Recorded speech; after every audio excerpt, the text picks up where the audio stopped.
Google-ийн хамгийн хүчирхэг видео өсгөгч модель болох Weog танилцуулж байна. Энэхүү модель нь таны төсөөллийг бодит мэт өндөр чанартай видео болгон хувиргах чадвар. Google-ийн видео боловсруулагч хэмэл аюул хааны тухай ярилцгаая.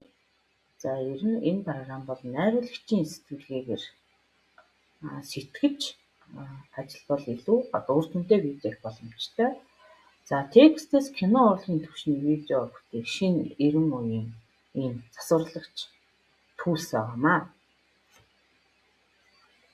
За камер барих биш ертөнцийг бүтээх нь. За бичлэг хийх, найруулах энэ бүхэн бол одоо энэ програмын маань гол аюу байгаа. Аминсүнс нь Google View бол текстээс өндөр нэгтралтай 1000 кино урлагийн түвшний видео бүтээх чадaltaй хамгийн хүчирхэг загвар юм аа.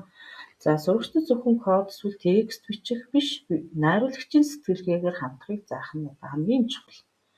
Видео бүтээх найруулагчийн 5 алхам. За нэгдүгээрт нь зохиол ба концепт зав бичнэ. За энэ бол уур амьсгалаа тодорхойлж байгаа хэсэг юм. Хоёрдугаарт нь промпт бүтээх хөдөлгөөн ба хугацааг тохируулж оруулна. Гуравдугаарт аудиогоо тохируулна. Дүрс болон дууг нэгтгэх хэрэгтэй. Дөрөвдүгээрт нь засах, өргөжүүлэх. За энэ бол төгсгөлийн хэсэг байгаа. Төгсгөлийг хэрхэн дуусгахыг шийднэ. За тавдугаарт нь ноутбук LM бүтээлийн тайлбарыг гаргана. Одоо энэ нэгсэн доо энэ бүтээлийн маань задлан шинжлэх хэсгийг ноутбук LM дээр хийнэ гэсэн. За ингээд алхам нэгтээ танилццгаая. Зохиол ба концепц хэсгийг харж байна. За бодит cinematic хэсгийг харж байна. За хүүхэлдэйн анимашныг харж байна. За surrealist гэсэн энэ 3 төрөл байна. За энэ юу болох вэ гэдгээс гадна ямар мэдрэмж төрүүлэх вэ гэдгийг бодож олохыг сурагчдад даалгана. Хоёрдугаарт нь промпт бүтээн хөдөлгөөн ба хугацаа. За энэ дээр дүр, үйлдэл, орчин, камер, хэв маяг. За энэ бүхэн бол visual equation. За ингээд дүр буюу одоо majestic тий. За үйлдэл буюу soaring одоо тий show capit буюу орчин, дрон.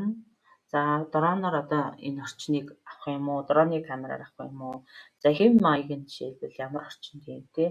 За энд бол 4K буюу cinematic орчин motion үүсгэнэ гэсэн иймэрхүү промптуудыг бол заавал одоо бүтээх. За энэ бол ерөнхийдөө промптын маань бүтэц байгаа.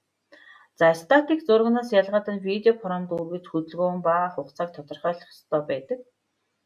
За 3 дугаар алхам наривчлсан тохиргоо буюу аудиог тохируулах хэсэг. Виогийн онцгой давуу тал нь видеог аудиотоо нэгдмэл байдлаар үүсгэх юм чадвартай. Видеонд тохирох хөгжмийн хэмнэл, орчны чимээг промптод бас авсаргадаг. Жишээ чимээнүүдээс салхины эсгэрээ байна, хотын чимээ байна тий. За дараагийн 4 дахь алхам бол видеог өргөжүүлэх ба засах edit and extend байгаа. За масклах буюу одоо бичлэгийн нэг хэсгийг нь одоо өөрчлөх, хүний хувцсны өнгө гэх мэт. За үргэлжлүүлэх буюу extending төгсгөлийн фреймээс цааш үйл явдлыг сунгах хэрвээ 5-10 секунд таалагдах юм бол сунгаж өгдөг гэсэн үг тийм. За 5 дугаар алхам дээр нь бол төгсгөлийн шат буюу ноутбук илэмд хослуулах ийм шат байна. За видео дээр хийсэн нөгөө видео MP4 өргөтгөлтэй файлаа ноутбук илэм рүү оруулаад тэгээд эндээс бол ерөнхийдөө задлан шинжлэх үйл явц явагдана. Бичлэгээ бэлэн болсны дараа утга санаа хийсэн арга техникээр ноутбук илэмд оруулна. Энэ нь сургалтын процессыг одоо бүрэн утгаар нь баталгаажуулж байгаа гэсэн юм аа.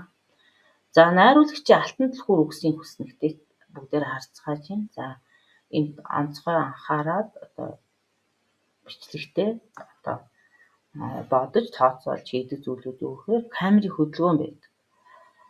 За энэ камерын хөдөлгөөнд одоо жишээлбэл palm буюу tilt юм уу, zoom буюу татах тий.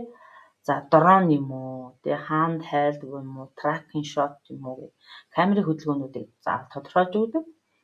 За мөн гэрэлтүүлэхийг тодорхой golden hour байх юм уу, кибер панк байх юм уу, neon байх юм уу, натурал байх юм уу тий гэх мэтлээ. За чанар. За фото реалистик байх юм уу, resolution байх юм уу, master одоо piece байх юм уу, high detailed байх юм уу тий. За хурд нь time lapse slow байх юм уу, high frame байх юм уу гэжлэнгээд. За ингээд эдгээр мэргэжлийн хэлийг ашиглахыг одоо ер нь бол цаашид бол бүгдээрээ анхаарах хэрэгтэй. За ер нь ирээдүйн Улаанбаатар хот 2100 онд гэж жишээлбэл одоо видео бичлэг 10 секундын бичлэг хийх даалгавар авсан байлаа гэж бодоход за орчин нь ямар байх юм, дүр нь үйлдэл нь юу байх юм, за гэрэлтүүлэг нь ямар байх юм, камер нь, за чанар нь ямар байх юм гэдэг одоо промптыг жишээлбэл энд бол бичсэн байна. Одоо туристик Улаанбаатар